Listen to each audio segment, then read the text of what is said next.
Welcome to the Heart-Led Soul-Fed podcast. This is season 3. I'm Christine Gold, and yes, formerly known as the Power of Healing Your Energy show. Let's go.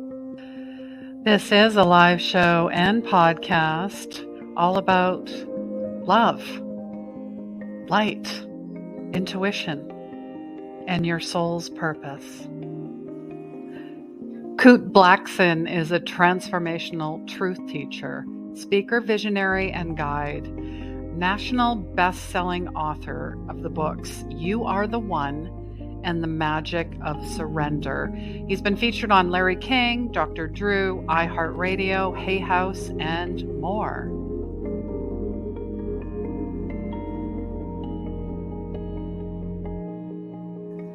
Depression and anxiety are a side effect of not living your life intuitively, not trusting your gut, the lost connections with yourself and others.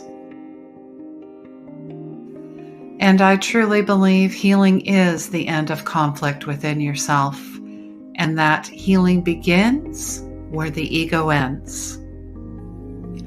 My first book, Intuition Saved My Life, is a guide for empaths, light workers, and sensitives, and it's available on Amazon now. Unleash Your Soul's Purpose Mentorship is now open. Work with me and other souls, either in a 6-month program or a 1-year mentorship. Become part of our Patreon community where you get exclusive benefits such as shout out on all videos and audio. And I want to thank my 2 Patreon supporters, Gite and Catherine. Replays can be found on Facebook and YouTube, and of course on Anchor FM or wherever you listen to your favorite podcast. And if you really enjoyed this, please help others find our show by liking, following, and subscribing and leaving a review. We are live every Wednesday at 3 p.m. Eastern. Hello, everyone. Welcome. Come on in. Thank you so much. We are going to, do this trial by fire, meaning I have been wanting to have this guest on the show for the last 6 months. And in between, internet and all this other stuff, here we are. So I'm so super stoked. If you don't know who this gentleman is, I know as soon as I posted him on Facebook, I had so many people send me his video. There's a beautiful video actually on YouTube called "The Miracle Is You." It was done 12 years ago, but it's amazing. You guys must go watch it. I'll leave all the links for everything for Kute. And welcome to the show. I am still in lovely Ecuador. Let us know where you are in the world. I'm in Los Angeles, lovely Los Angeles. Great to be here. Thanks for having me. Beautiful, beautiful. Thank you so much for being here. Gosh, I don't even know where to start. I mean, I always do a lot of background and because I really want to get a feel for who you are, obviously. And I'm trying to remember where I had first seen you, but when I seen you, I'm like, I have to have him on the show because everything you said resonates with my purpose, with my soul. So did you want to maybe just give a little background on yourself? I mean, there were so many amazing things that have happened in your life. We don't know how many lifetimes you've had. I mean, that could be another topic for a show. But just watching your life unfold through the series of, I mean, just talk about your parents first and foremost, and maybe just talk a little bit about yourself. Yeah, my father's from Ghana, West Africa. My mother's Japanese. I grew up in London. I live in Los Angeles and partly Mexico. And so I feel like a citizen of the world, from everywhere and nowhere. Growing up, I always felt I didn't really fit in anywhere, but I felt like I fit in everywhere with everyone. Wherever I went to, I felt like I was from there. And so that was a blessing in its own way. As a young boy, I was very empathetic. So I felt people very deeply, and I'd feel people's pain very deeply. And there was always a part of me that wanted to alleviate people's suffering. I didn't know what that would look like, but it was just this deep impulse and this deep desire. And so um, I grew up in an environment that was a little different. I didn't know it was different at the time. I just thought this was everyone's reality. My first memories as a young boy was seeing blind people see and deaf people hear. Like one of my first memories was literally seeing a crippled woman crawling on the floor. She picks up the sand that this man walks on and wipes it on her face and stands up. And so call that a miracle. And so I would see the same man look at a person in a wheelchair and say, "Why are you in this wheelchair? You're not sick, stand up." And so this man was my father. He was a spiritual teacher. He built 300 churches in Ghana, West Africa, hundreds of thousands of followers in his congregation, built a huge church in London. And so I grew up in this environment that I thought was everyone's reality until I found out maybe not everyone has this experience as a kid. And so around age 8, I started speaking in my father's churches. Age 14, I was ordained as a minister. My entire life was set out. I was given a mandate to take over my father's organization. Hundreds of thousands of people had their hopes and dreams pinned on me, and everyone was excited but me, because I think deep in my soul, I didn't feel it was an alignment. Deep in my soul, there was a part that knew that I was destined for a different path. And I didn't know exactly what that looked like. I just could feel that this wasn't it. And so I just didn't have the courage to speak my truth at the time. And I think, like so many of us, we allow fear to hijack us. We allow fear to limit us, and we're afraid of if we tend to be afraid if I dare to be myself, if I fully express who I am, then I won't be loved. And so for me, my fear was if I dared to speak my truth, then I would lose my father and I'd lose the community and I'd be alone and I'd be abandoned. And so I held my truth back, and it took me about 4 years to muster the courage to have that conversation with my father and leave everything I know behind. I felt a huge calling to come to the US. I felt a huge calling I wanted to go into the field of personal development, personal growth, spirituality, because so many of the authors I'd read about, Wayne Dyer, Deepak Chopra, Marianne Williamson, these iconic authors, they lived in California.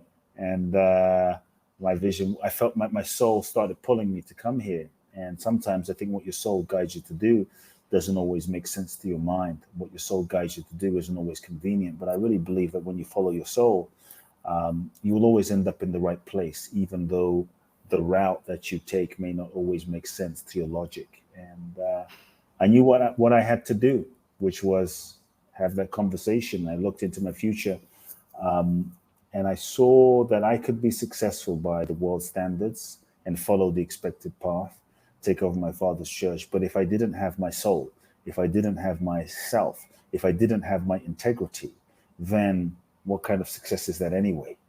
And I felt such a pain of soul suicide. I felt the pain of like self betrayal, and it was so painful. And I realized if I start lying to myself now in order to get love, validation, and approval, I'm going to have to lie to myself. I'm going to have to live this life for the rest of my life. And that felt incredibly painful. So I had that conversation with my father, decided to speak my truth, which were difficult. Sometimes people think when you find your purpose, everything is easy, everything flows, everything. Sometimes when you find your purpose, the challenges just begin. And I think Oh, those yes. challenges are really like soul tests that we have to go through to grow through in order to evolve into developing the mental, the emotional, the psychological, spiritual muscle to become the person that is able to fulfill that vision. And so I think it's all preparation. Life is preparing us through the experiences. And so when I spoke to my father, I told him. We didn't speak for 2 years, basically, and it was really difficult, challenging. But I was going to ask, what was his reaction? Because I think that's what more people are concerned, is what yeah, other people think. his reaction was not much. He just didn't say anything, and he just said, "Are you sure?" And we didn't have a conversation beyond that for 2 years, and it was hard. Before even having that conversation, I had to make peace. I think you have to make peace with what you're most afraid of. And I had to make peace with what I was most afraid of and grieve that. Otherwise, I knew that what I was most afraid of would control me the rest of my life. And what I was most afraid of was losing my father. And so before even having that conversation, I accepted that. I embraced that possibility. I grieved that possibility because it was either losing my father or losing myself. And if I lost myself in order to get my father's love, I wouldn't really have him because the me that he was loving was not really me. It was a version of myself that I thought he wanted me to be. And so I realized that was a no-win game. And uh, I think it that's was really difficult. important. Yeah, yeah. When we Aversion, that become who sounds we like an think, illusion, which many of us, or a mask, right? when we become who we think other people want us to be in order to be loved, even when they do love us. So we betray ourselves, right? We betray ourselves. We betray ourselves, which feels terrible, and we know it. Which is why I think so many of us feel unhappy, so many of us feel miserable, so many of us feel uninspired, because we know there's parts of ourselves we're betraying. And so when people do love us, being the version of us that we think they want us to be, even when they do love us, the love that we get is never fulfilling. The love that we get is never satisfying, because deep down there's a part of us that knows that the version of us that they're loving is not who we really are. They're not loving us. And so even the love that they're giving is not fulfilling, but now we betrayed ourselves, right? And so um and I think too, many times unconsciously, when we do that, that's when we end up sabotaging situations, sabotaging our life. And even that unconscious sabotage is a unconscious desire to break free of the lie and the limitation that we've created in an unconscious way. It's like we know we're living this lie, so now we're going to do all sorts of like unconscious things to sabotage in order to try to authenticate, bring back into a deeper authenticity the truth of who we are. And so I think we don't Mm. need to do it that way if we're conscious and aware. But anyway, I had that conversation with my father.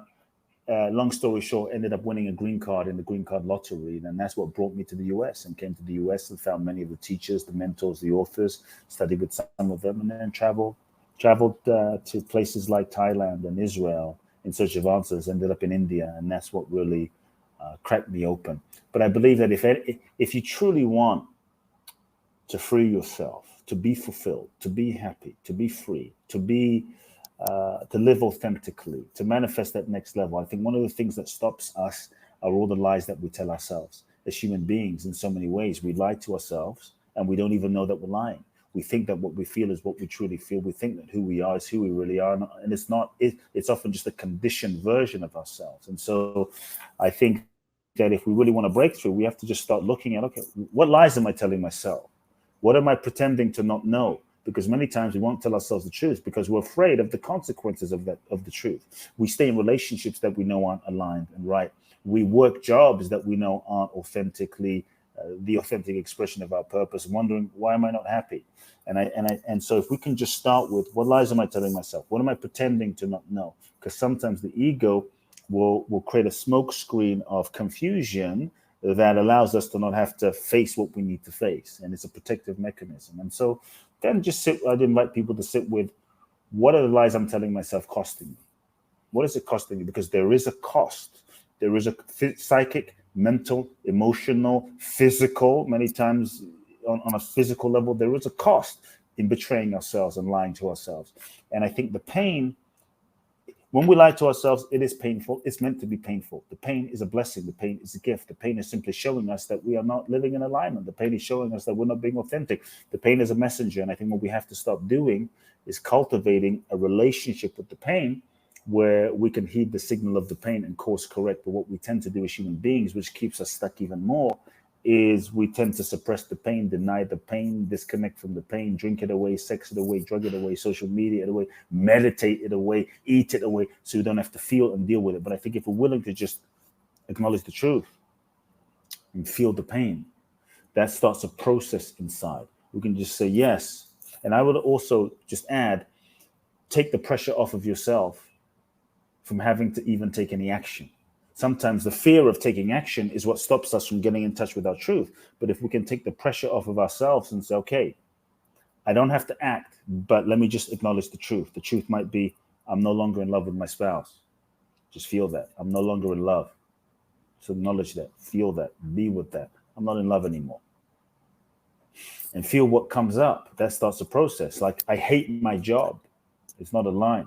It can be scary because, oh, now what? What does that? You don't have to take action. When we can take the pressure off, I think it gives us the freedom and the safety to get in touch with the deepest truth that we're feeling.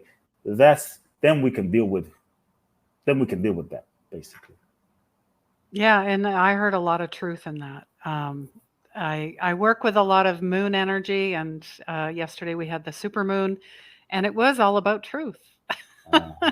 So I find it very interesting you're bringing forward that and the magic of surrender. And Gitte, I know, is joining us from Denmark, and she's just saying, good questions to ask ourselves. And I feel you got to give yourself permission. That's basically what you're saying, to feel where you're at instead of what we tend to do, the ego as well, push through it, get through it, grind through it, just get to the Uh, next thing.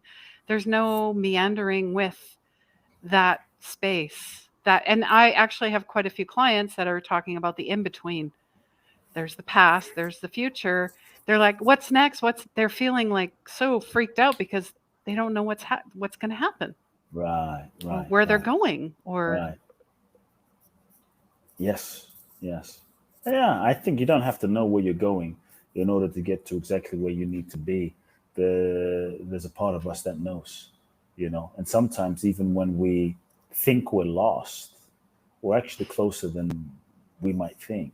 And sometimes when we think we're on the right path or whatever we think is the right path, we're actually further away than we might think. And so even when mm, things don't work out according to plan and we think, oh, I'm so lost, I don't know what I'm doing. When things don't work out according to plan, it's grace. Sometimes it's a blessing that we're not able to see right now. And the universe is just orchestrating things to fall into place. And so many times when things don't go according to plan and we make a judgment, oh, I'm so far away, I'm not on my path, I'm going in the wrong direction. But I believe the universe is always working for our highest good, even if we're not aware of it. But from the perspective of the ego, the perspective of our personalities and our mind's perspective is very limited. And because we're not able to see the entire unfolding of life, the universe, and how everything interconnects, we make judgments. And so I think if you look back at some of the things you really thought you wanted, let's just take a relationship as an example. For those listening, if you look back at maybe that relationship you were so sure was the one that you were so sure you wanted, you couldn't imagine not spending your life with that person, and then you broke up and you were devastated and you were miserable and you thought you never find love again and you couldn't believe how like life wronged you. But now, maybe 5 years later or 10 years later, you look back and go, wow, thank God that didn't work. Like, thank God that didn't work out. If you look back at some of the things you see or you thought were the worst things that happened to you, maybe that breakup or that bankruptcy or that situation that forced you to move or forced you to go live with your parents and go back home. But then it was that got you in touch with that made you go to that coffee shop where you met your soulmate or you met the new business partner. And so we often don't know why something is happening. So I think part of surrender is the willingness to embrace not knowing, to just say, I don't know. But I'm open to life showing me. I'm open to life revealing itself to me. I'm open to life leading me. And I think that's part of what surrender is. And, we often think of surrender as weak or surrender as passive. There's so many misconceptions about surrender in our culture. Like it's weak, it's passive, it's giving up, it's waving the white flag, it's you're going to be a victim, you're going to be taken advantage of, you won't manifest your goals, dreams, or desires. In fact, if you surrender, you're going to get less in life. I'm actually saying that what if you surrendered and you didn't get less, but you got more than you could even imagine with your mind, with your logic, more than you could even have imagined with your limited ego's capacity and intention and your own personal power? What if you got more joy, more love? Maybe not what you thought, but more. And so, what is the more? And so, I believe that surrender is the most powerful thing that we can do. Surrender is the real secret to manifestation. Surrender is the key to greatness. If you look at all of the great ones, Jesus, Buddha, Gandhi, Mother Teresa, Bob Marley, Bruce Lee, Muhammad Ali, Martin Luther King, uh, Mandela, they all surrendered themselves to life, to their soul, to their purpose, to the universe. They surrendered themselves. And in that surrender, they tapped into another dimension of themselves that was life itself. And that in that surrender, they got out of the way. And in that surrender, life was able to use them. Life was able to move through them. Life was able to express through them in ways that I think they couldn't have imagined. So surrender really is to let go of control, or I would say the illusion of control that we think that we have that we really don't, and is to let go of the illusion of control. And control is the master addiction. The ego wants to control everything to try and, keep us safe. Surrender is to let go of trying to force life to fit our limited idea of how we think it should be. And we often try to make things be something that they're not. Like, this is going to be the thing, this is going to be the person, this is going to be the one, and it's not. And so surrender is when we stop trying to force life to fit our limited perspective. It's when we give up the idea of who we think we should be and the life we think we should be living, so that we can truly open and be available to the life that is seeking to happen. It's to take the limits off of life, to be available, to be open, to let life lead us. And I think that's when we're truly available to the magic and the miracles and the infinite possibilities. Love it. Love it. Magic, miracles, infinite possibilities. Gitte is saying surrender. In that way, it's freedom for her. Yes, it's a freedom. Absolute freedom. And yeah, and to really release that divine blueprint that's been preloaded. Yeah, Preloaded. It's already there. It needs to be activated like this, all the stars. I mean, you're saying in your video, we're more than the trillion stars there are in the right, universe. right, That's right. beautiful. I left the link in the comments, guys. You guys should go watch that. I find it like musical, inspirational poetry in motion. Nice. For me, that's how I felt it. So Mhm. thank you. And you talk a lot about magic. You've got two books, The Magic of Surrender and You Are the One. I know we talked about a little giveaway. So do you have an idea of what you'd like to give away and how you're going to do it? Just so we can kind of get. There's actually two things. One thing is, um, let's see, if people go to my website, kuteblackson.com, just enter your Mm-hmm. name and your email. I'm giving away a two-part video series on finding your purpose, and I'll walk you through Nice. that. I think that's Okay. that's that's an amazing thing.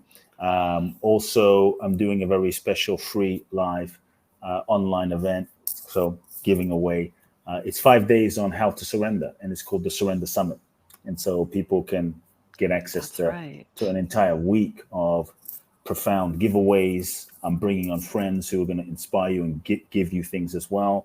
www.thesurrendersummit.com. That's thesurrendersummit.com. I'm bringing on Neil Donald Walsh, John Gray, Barbara DeAngelis, I Martha seen the Beck. list. I'm Yeah, like, amazing, yeah. amazing. It's going to be As fun. It's going to I be really hold fun. an annual Christ Consciousness Summit, and it's just Amazing. amazing the people that come together and Yeah, the yeah. magic that happens. Yes, for sure. Yeah. So I always ask my two guests these questions. This is just for fun. What is, I'm pretty sure you have this, and it could change depending on where you are, at any time in your life. But what does magic mean to you? I mean, you kind of hinted at Yeah, it already. magic, and that's why I called the book The Magic of Surrender, not like the power of surrender. Magic is that which is beyond our human logical ego's comprehension, beyond our Mm, wildest dreams, beyond what we can imagine, beyond out of the realm of logic, out of the realm of in understanding from the ego's perspective. So it's beyond what we can imagine for ourselves. That's the magic. It's not like a woo-woo thing. It's like, and to be honest, I think what life can do through us and what the universe can manifest to us is way more than what we can do with our own limited ego's intention. So magic is beyond. And everybody says, "Yeah, I want more magic," but the password, the formula to access more magic is you have to surrender. If you want more that's magic, you right. got to surrender, and that's the key. That's right. Absolutely. And how can we as a collective, because this is a collective energy, make your dreams come true? Wow. Do you have like a Moby Dick, a big whale? I I have love using several. the. I have several, but wow, Okay, that's a beautiful. It's not often I get asked that on a podcast, so thank you. you're Um, welcome. for me, I have several dreams.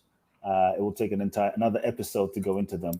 But one thing that really is dear to my heart right now is truly the Surrender Summit.